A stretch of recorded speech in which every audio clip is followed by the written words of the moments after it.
ഞാൻ ഈ സ്ഥാപനത്തിൽ പഠിച്ച ഒരു വിദ്യാർത്ഥി അബ്ദുൽ വാഹിദിൻ്റെ പിതാവാണ്.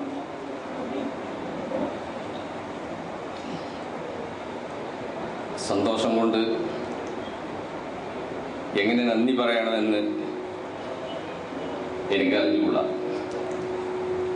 ഇവിടെ പഠിച്ച് അവനെ ഇവർ തന്നെ ദുബായിൽ കൊണ്ടുവന്ന്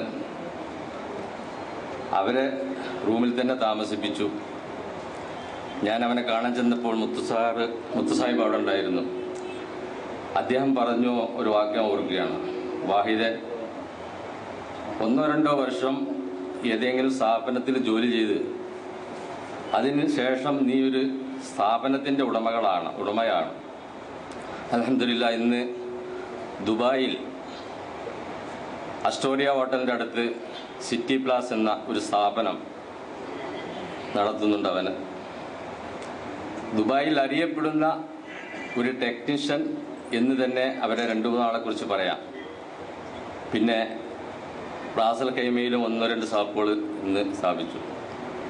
അൽഹംദുലില്ലാ, ഈ സ്ഥാപനത്തിന് ഇതിൻ്റെ സ്ഥാപക നേതാക്കൾക്കും അള്ളാഹു ഇനിയും ബർക്കത്ത് ചൊരിയട്ടെ എന്ന് ഞാൻ പ്രാർത്ഥിക്കുകയാണ്.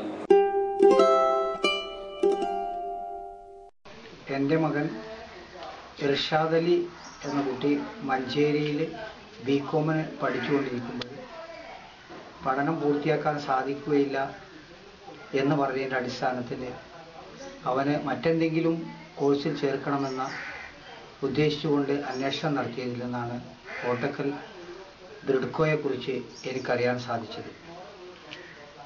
അങ്ങനെ ഞാൻ അവനെ ബ്രിഡ്കോയിൽ ചേർക്കുകയും തൃപ്തികരമായ രൂപത്തിൽ അവന് പഠനം പൂർത്തിയാക്കുകയും ചെയ്യാൻ സാധിച്ചു.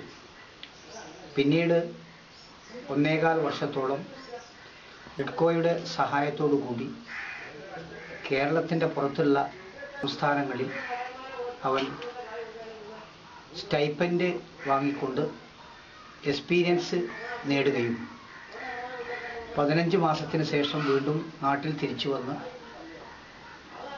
മലപ്പുറം ജില്ലയിലെ എടപ്പാളിൽ തൃപ്തികരമായ രൂപത്തിൽ മൊബൈൽ ഫോൺ റിപ്പയർ ചെയ്തുകൊണ്ടിരിക്കുന്ന സമയത്താണ് ബ്രിഡ്കോയുടെ സഹായത്തോടു കൂടി അവന് വിദേശത്ത് ജോലിക്കുള്ള സാധ്യത ലഭിച്ചത്. ഒരു പൈസ പോലും ചെലവില്ലാതെ വിസ ലഭിക്കുകയും ഇപ്പോൾ 1 വർഷക്കാലമായി സുഖകരമായി 30,000-ഓളം രൂപ ശമ്പളത്തിൽ അവൻ അവിടെ ജോലി ചെയ്തുകൊണ്ടിരിക്കുകയും ചെയ്യുന്നു. ബ്രിഡ്കോ ഈ ചെയ്തു തന്നത് വളരെ ഉപകാരപ്രദമായൊരു കാര്യമാണെന്നും ഈ കോഴ്സ് നൽകുന്നതിൽ ഏറ്റവും മെച്ചപ്പെട്ട സേവനമാണ് കോട്ടക്കൽ ബ്രിഡ്കോയിൽ നിന്ന് ലഭിച്ചുകൊണ്ടിരിക്കുന്നതെന്നും അറിയിക്കുന്നതിൽ സന്തോഷമുണ്ട്. അവന് +2 കഴിഞ്ഞിട്ട് പിന്നെ അവന് ഡിഗ്രിക്ക് വലിയ പഠിക്കണമെന്ന് താല്പര്യമൊന്നും ഉണ്ടായിരുന്നില്ല. പിന്നെ എല്ലാവരും പറഞ്ഞു ബ്രിഡ്കോയിൽ പോയി മൊബൈൽ ഫോണിൻ്റെ പിന്നെ പഠനം പൂർത്തിയാക്കിയാൽ ഗൾഫിലൊക്കെ ജോലി സാധ്യത ഉണ്ടെന്ന് പറയുന്ന കേട്ട് പിന്നെ അവൻ അവിടെ കൊണ്ടുപോയി ചേർത്തു. എങ്ങനെയായാലും അവൾ വളരെ റാഹത്തായി. പിന്നെ 2 കൊല്ലം അവിടെയൊക്കെ പഠിച്ചതിന് ശേഷം കാശ്മീരിലൊക്കെ പോയി അവൻ്റെ കോഴ്സൊക്കെ കഴിഞ്ഞിട്ട് നല്ല ഭാഷ ഉറുദു എല്ലാം കൈകാര്യം ചെയ്യാനൊക്കെ വളരെ ഉഷാറായിട്ട് കഴിയുന്നുണ്ട്. അതുപോലെ പിന്നെ അവന് ഗൾഫിലേക്ക് അവർ ഫ്രീ വിസ ആയിട്ട് അവർ കൊണ്ടുപോവുകയും ചെയ്തു.